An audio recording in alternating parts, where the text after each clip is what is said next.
Hai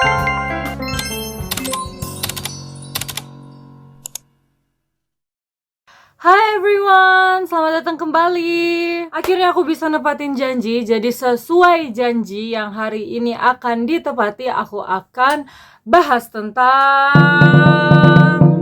wajib militer di Turki. Bagi aku hal ini adalah hal yang sangat-sangat menarik karena aku udah tanya ke teman aku dulu pas pertama aku arrive in Turkey. Terus dulu teman pertama aku yaitu Mert Abi. Hai Mert Abi. Itu dia baru selesai dari military saat jemput aku ke bursa. Dan juga aku pernah punya murid privat yang waktu itu dia baru selesai military service.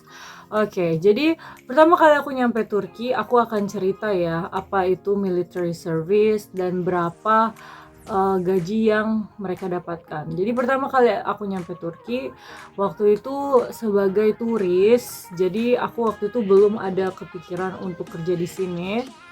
1 lira itu masih kayak 2.500 dan aku ingat banget si Mert Abi ini dia dapat tunjangan dari pemerintah selama 6 bulan, jadi periodenya 6 bulan itu sebanyak 500 lira per bulan selama ikut wajib militer. Nah, selama ikut wajib militer ini semuanya ditanggung oleh pemerintah, termasuk yaitu tadi uang jajan sebagai pengganti gaji, terus juga makanan, terus internet, tapi nggak boleh selalu internetan ya.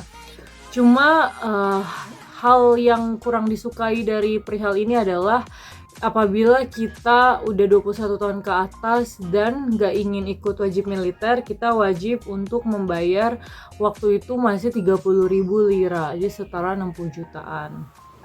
Selanjutnya, saat aku menetap di Turki, yaitu tahun 2022 akhir, 2021 akhir, itu kalau aku dengar dari murid online aku, waktu itu dia bilang untuk nggak ikut wajib militer mereka itu harus bayar udah di angka 80.000 lira. Tapi saat itu 1 lira tuh udah bukan 2.500 lagi ya, 1 lira tuh udah turun bebas ke 900 perak. Jadi ya sekitar kurang lebih harganya hampir sama. Jadi intinya dendanya itu sangat bukan main-main ya. Kalau menurut teman-teman gimana? Mending ikut aja atau nggak ikut? Tapi sebenarnya untuk nggak ikut dan ikut itu ada advantage-nya masing-masing. Yang pertama advantage kalau nggak ikut. Teman-teman nggak usah ketakutan untuk kecapean atau kehilangan potensi pendapatan karena karena periode wajib militer itu lumayan lama ya, 6 bulan. Jadi kalau kita lagi bekerja kita tuh harus berhenti kerja.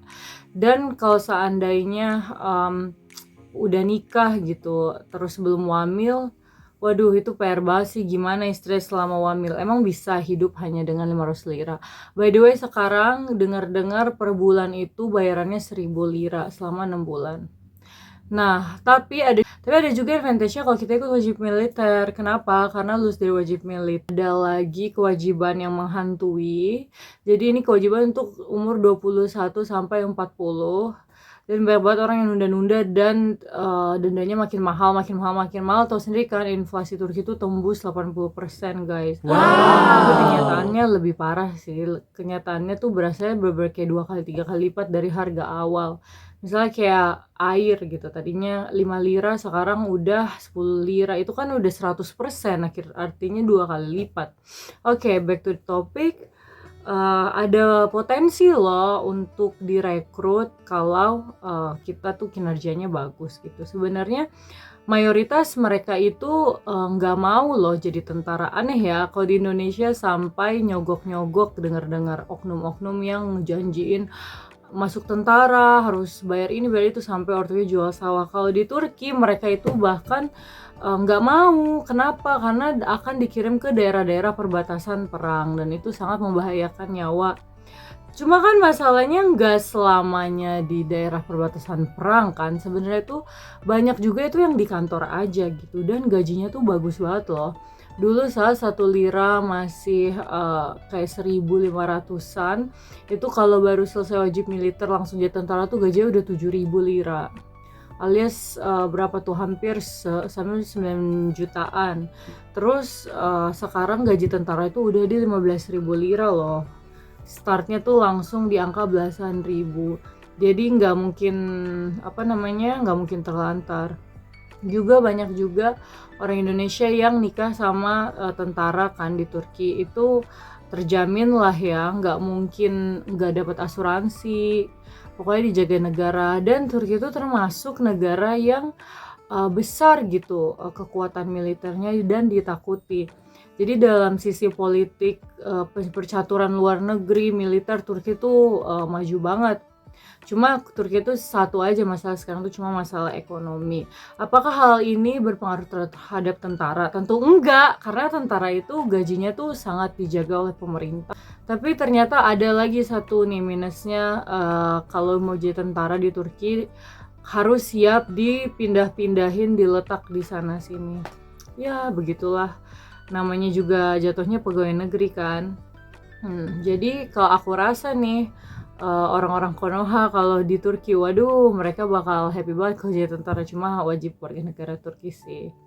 Oke, sekarang aku akan bahas sisi positif setelah wajib militer. Apa sih perubahan positif yang dulu dirasakan oleh temanku dan juga mantan muridku ini setelah wajib militer? Katanya mereka tuh jadi disiplin bangun pagi. Teman-teman pasti tahu kan, orang Turki itu beberapa tuh memiliki sedikit masalah untuk bangun pagi. Mereka tuh biasanya bangunnya tuh lebih siang, apalagi sejak Covid. Mereka itu di sini tahu kan, mall itu aja baru buka jam 11, terus makanan juga baru ready jam 11. Padahal dulu sebelum Covid mereka tuh normal aja gitu, mall buka jam 9, jam 10. Tapi setelah itu orang-orang jadi pada aduh, misalnya kayak di bisnis kayak McD gitu. Aku kan kadang suka beli di McD, terus aku lihat pagi tuh kayak jam 9, jam 10 aja masih sepi banget gitu orang dan pekerjanya. Walaupun dia tuh shiftnya 24 jam ya, kelihatan lah. Jadi setelah habis dari mau wajib militer, mereka jadi lebih menghargai waktu pagi. Terus yang kedua, mereka jadi lebih tangguh dalam mentality, karena wajib militer itu kan keras ya, nggak cuma di Indonesia yang kayak dibentak atasan segala macam, latihannya segala macam, nggak ada waktu lah buat galau. Cuma ada cerita sedih nih. Waktu temanku si Mert Abi ini, hai lagi Mert Abi, aku pinjam ceritanya. Saat dia balik dari wajib militer karena udah 6 bulan, pacarnya malah tunangan sama orang lain. Aduh, sedih banget. Dan ternyata itu bukan 1-2 orang ya yang kisahnya kayak gitu, yang ditinggal wajib militer terus. Oke deh, kalau aku sebagai orang Indonesia, dan misalnya nih kalau aku seorang laki-laki ya, if I were a boy, I would choose to participate in wajib militer, in civil service. Di sini dibilangnya namanya askerlik. Kenapa? Karena kita memiliki rasa bangga dong pastinya untuk nge-serve negara kita, untuk melayani negara kita, dan itu tuh nggak gratis gitu kan. Kita dikasih ini itu, terus kita juga diajarkan bagaimana negara kita ini punya sistem pertahanan tuh kayak gimana, dan bagaimana sih cara bertahan hidup di alam bebas gitu. Itu juga salah satu sisi positifnya. Dan peralatan kayak alutista segala macam di Turki itu maju loh. Turki itu termasuk sangat modern di aspek apapun ya, when it comes to technology. Gak cuma masalah kayak bus segala macam, bahkan sampai alat-alat perang meriam, tembak-tembakan, semuanya itu tuh maju banget. By the way, tentara Turki itu juga pernah dikirim untuk membantu Azerbaijan, negara kembarnya Turki, saat lagi konflik dengan Armenia. Dan teman-teman bisa tebak dong hasilnya yang menang siapa? Yes, Azerbaijan plus Turki. Jadi itulah kalau di Turki tentaranya, karena militernya sangat aktif, tentaranya tuh akan dikirim-kirim terus gitu. Cuma nggak semuanya tentunya, kayak yang tadi aku bilang ada yang stay di kantor, dan apakah yang stay di kantor itu gajinya lebih tinggi daripada yang turun lapangan? Ternyata enggak juga gitu. Jadi pada akhirnya mereka tuh punya penilaian sendiri berdasarkan jam kerja dan resiko. Kalau teman-teman gimana nih? Kan tadi udah menurut aku. Kalau menurut teman-teman prefer kalau jadi orang Turki ikut military service atau bayar denda aja?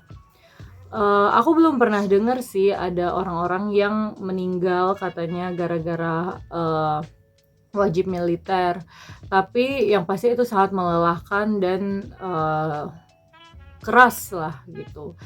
Kalau menurut aku jawaban teman-teman pasti akan join Wamil nih, karena aku tahu banget orang Indonesia tuh sangat sama yang namanya abdi negara, ya enggak? Tapi di sisi lain terlepas dari rasa bangga dan nasionalisme, inilah salah satu bentuk untuk membuktikan apa sih yang bisa kita lakukan terhadap negara. Sedangkan negara-negara seperti Indonesia gitu yang nggak ada wajib militernya, kalau kita bagaimana cara kita menunjukkan apresiasi kita terhadap negara? Ya dengan cara berprestasi dalam rangka mengisi kemerdekaan, macam janji siswa kayak pas dulu masih sekolah. Oke teman-teman, dimanapun kalian berada, jangan lupa selalu cintai tanah air. Bye.